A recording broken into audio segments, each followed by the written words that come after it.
Pemirsa, polemik pagar laut ini terus bergulir hingga kini. Teranyar diduga ada penyalahgunaan wewenang dalam penerbitan sertifikat pagar laut di Tangerang.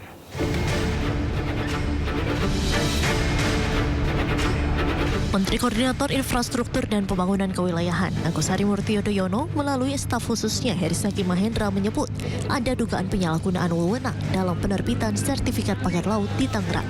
Menko AHY mendorong agar dilakukan investigasi dan hasilnya disampaikan kepada publik. Melihat perkembangannya, ada dugaan penyalahgunaan wewenang di tingkat kantah maupun kerja juru ukur terkait soal terbitnya SHM dan SHGBIT. Jadi perlu diteliti lebih lanjut mengapa pemerintah daerah juga bisa mengeluarkan PKKPR, persetujuan kesesuaian kegiatan pemanfaatan ruang, dan RT/RW, rencana tata ruang wilayah. Padahal fisiknya adalah laut. RT/RW Provinsi Banten dan PKKPR dari Bupati Tangerang ini konon dijadikan rujukan oleh Kepala Kantah sebagai dasar diterbitkannya SHM atau SHGB. Sementara Wakil Ketua DPR RI Sufmi Dasko Ahmad menyerahkan penyelidikan pelaku pemasangan pagar laut di pantai Tanjung Pasir, Tangerang, Banten kepada Kementerian Kelautan dan Perikanan. Terkait soal sertifikat HGB pagar laut, pihaknya telah mendapat kepastian dari pemerintah yang akan mencabut sertifikat tersebut. Isu-isu pada saat ini kan bukan terjadi pada saat pemerintah Pak Prabowo seperti pagar laut, dan kami dari DPR juga sudah menerima statement dari pemerintah bahwa mereka akan tegas membatalkan sertifikat yang ada. Menanggapi polemik yang sedang memanas ini, Presiden Prabowo Subianto memerintahkan aparat penegak hukum untuk menindak perusahaan yang melanggar aturan pertanahan dan hutan. Prabowo menegaskan pemerintah tidak akan memberi perlakuan khusus kepada siapapun. Untuk menegakkan hukum dan aturan khususnya bagi perusahaan-perusahaan yang melanggar. Diketahui pembangunan pagar laut ini dimulai sejak Juli 2024, namun baru viral pada Januari 2025. Hingga kini belum ada kepastian siapa pihak yang benar-benar bertanggung jawab atas pembangunan pagar laut di Tangerang ini. Tim Liputan iNews melaporkan. Penyidikan kasus pagar laut ilegal di Tangerang terus bergulir. Polisi telah memeriksa 44 saksi termasuk Kepala Desa Kohot Arsin. Arsin disebut memiliki sederet kontroversi, mulai dari koleksi mobil mewah hingga dugaan keterlibatannya dalam proyek pembangunan PIK 2.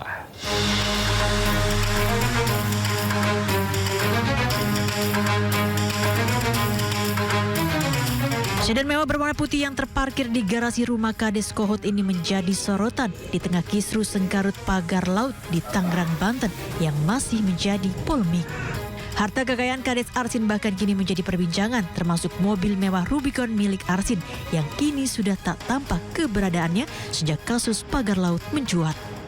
Usai sempat berdebat dengan Menteri ATR BPN Nusron, Arsin bahkan disebut memiliki sederet kontroversi, termasuk dugaan keterlibatannya dalam proyek pembangunan PIK 2. Tak hanya itu, Arsin yang diketahui sebelumnya hanya berprofesi sebagai kuli bangunan mendadak kaya sejak menjabat menjadi kepala desa pada 2021 silam. Selain memeriksa istri dan saudara kandung Arsin, Arsin menjadi salah satu dari 44 saksi yang juga turut diperiksa penyidik Barreskrim Polri. Arsin diperiksa terkait dugaan pemalsuan sertifikat hak guna bangunan dan sertifikat hak milik pagar laut ilegal di Tangerang. Sudah melakukan pemeriksaan terhadap 44 saksi. Tentu ini dari ada masyarakat, ada perangkat desa, ada kepala desa, kemudian ada juga dari pemerintah daerah setempat, termasuk dari kementerian. Pasca penggeledahan di rumahnya terkait kasus pagar laut, warga Kohot kini membentuk gerakan tangkap Kades Arsin yang diduga kini menghilang. Tim Liputan iNews melaporkan. Penyidik Barreskrim Polri mengungkap fakta baru mengenai kasus pagar laut di perairan Tangerang dari keterangan sejumlah warga di Desa Kohot.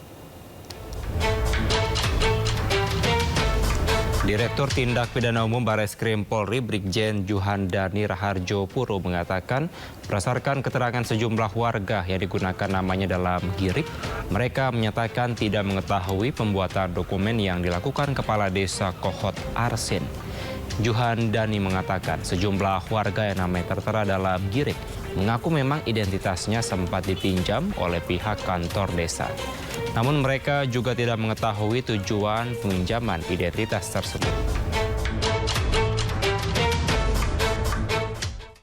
Tadi saya katakan kami baru menerima laporan, kemudian laporannya juga ada terlapornya. Terlapornya tentu saja kita belum bisa menyampaikan karena kita belum mendapatkan bahan-bahan ataupun keterangan-keterangan seperti kemarin. Waktu di Tangerang kan kita tanggal 10 sampai dengan tanggal 21 kita itu mencari bahan keterangan dulu. Kami belum bisa memberikan apa-apa, hanya bisa mengumpulkan bahan keterangan. LP-nya B apa A, Pak? Ini LP model B yang dilaporkan oleh ATR BPN. Pihak yang dirugikan Negara Kesatuan Republik Indonesia. Oke. Pak, terkait catatan KTP tadi, Pak, itu total berapa orang Pak yang dicatat? Nanti kita lihat ya. Tapi yang jelas sudah ada beberapa keterangan dari saksi yang kita periksa dan mereka menyatakan bahwa dia hanya dipinjam KTP-nya dan tidak tahu menahu tentang kepemilikan tersebut. Pada sekolah dicegah nggak sih, Pak? Pada sekolah dicegah nggak sih? Proses pencegahan itu seperti apa? Kan harus tersangka dulu. Berarti lurah ini dibayar Pak untuk memalsukannya? Belum ada keterangan seperti itu.